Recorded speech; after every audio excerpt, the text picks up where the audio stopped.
Hey guys, I'm Allison. Welcome to my channel. Thanks for stopping by. In this video, I wanted to touch on the subject of what kind of pet do you want to get? What kind of pet is the best for you? Some people may wonder, what kind of pet do I want to get? Which one will be the right fit for me? So in this video, I just wanted to cover some kinds of pets. I have a few different kinds of pets, and I would say that they each have their pros and cons, like everything in life.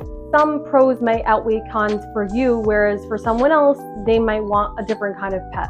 So let's get into it. The most popular types of pets out there are dogs and cats. It's pretty obvious why. Dogs are so friendly, they're so loving, they're known to be a man's best friend. Cats are also really friendly and not as high maintenance as dogs are, in the way that dogs need to go outside, use the bathroom, and they need to go for their walks, and cats really don't need that. So if you are looking for a cat or a dog, and you're not sure which one might be for you, then just think about, do you want to have to take your dog out all the time? Is that okay with you? Dogs also can be more needy than cats, needy of attention, but some people really like that. Some people like that kind of companionship and loyalty, and cats also can be very loyal when they get to trust you, but cats are not as trusting right away as dogs usually are. Of course, each circumstance can be different, and some cats can be more like dogs and dogs can be more like cats, but I'm just talking about the general idea of cats and dogs and their personalities. Once you get to know a cat and they really get to trust you, then it's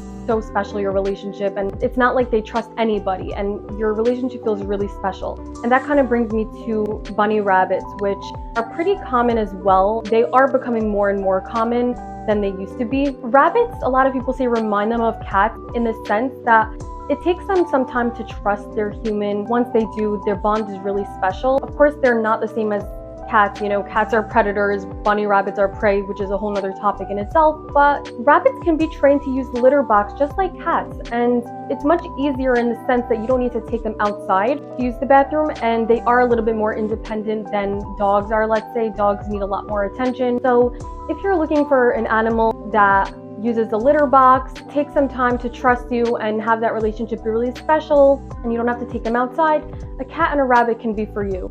If you're looking for an animal that can really take outside with you wherever you go, and you can command them and they'll listen, because at the end of the day, let's face it, cats and rabbits are not going to necessarily listen to all of your commands, whereas dogs really want to make their owners proud, and they want to do everything you say, show their owners how loyal they are. So if you want like a really loyal companion that is going to be pretty high maintenance in the sense that you need to take them outside for their bathroom breaks and for walks, they're going to want to be your best friend at all hours of the day, then a dog might be for you. If you're looking for a pet that just in the house and can be around, and once you form that special bond, it will be special forever, but it does take that time and patience for them to get to know you and to trust you, then a cat might be for you. The next thing I want to touch on is, if you are looking for a pet that needs to be caged, then we can start talking about other kinds of pets. So some people might not want to have an animal that just has free roam of their house. Maybe you are in the circumstance where you don't have the ability to allow a pet in your house, just walking around freely. Maybe you don't have space, or the place you're renting by doesn't allow a dog or a cat. In some cases where you would want to have a caged animal, you can go towards guinea pigs, hamsters. There's also the reptiles like lizards and tortoises.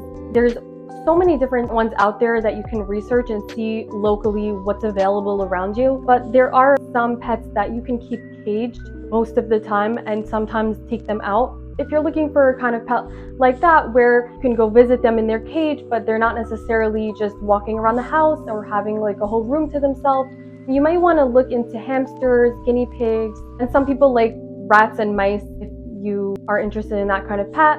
They also have different kinds of pets like sugar gliders and birds if you're interested in that. There's also chinchillas and ferrets. So these are the kind of pets that you can have caged, and then sometimes you can let them out to play with them. It's easier in a way where you don't have to take them outside to use the bathroom. You just clean their cage. You know that they're limited to one area of your house, so you don't have to worry like, what are they doing? What are they getting into? Where are they? So those are those kind of pets that are really sweet.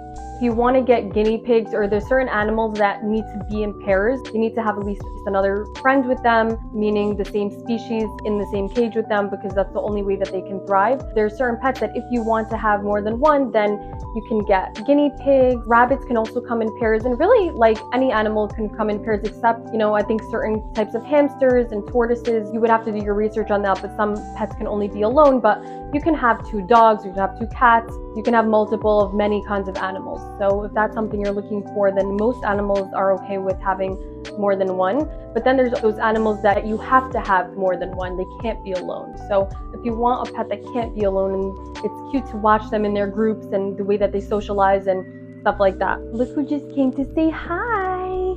It's my doggie. You want to see her? Daisy. She's been in a lot of our videos lately. You want to say hi to the camera? Want to say hi? Say hi. So rabbits are actually pretty quiet pets. If you're looking for a pet that's not loud or noisy, a rabbit might be for you. Just thinking about my own pets, because cats and dogs and guinea pigs are very loud. So from my personal experience, rabbits are much more quiet, and I'm sure that there's other animals that I don't have that you can do some research on that are less noisy, if that's something that like you don't want your neighbors to have to deal with, or you just don't want to have to deal with. And there are many animals that are more quiet, but even birds are very loud. I'm a pet sitter, so I was watching birds recently and they're very, very loud. So when it comes to quietness, that may be for you. If you're a person that's okay with not so much, social interaction, guinea pigs are in a way good like that, because guinea pigs have each other. They really have each other as friends, and of course you want to say hi to them and you want to visit them occasionally, but not as needy as dogs and certain other animals. The only thing is that they need a lot of cleaning, a lot of time cleaning their cage, because they're not litter trained and they can get pretty dirty and messy. If you're okay with that, like having to clean their cage, there's some animals that you don't need to spend so much time interacting with the animal itself, but you do need to clean up after it. Guinea pigs, and I'm sure some other of those kind of animals can be for you. So thank you so much for watching, and I hope to see you guys soon. Bye.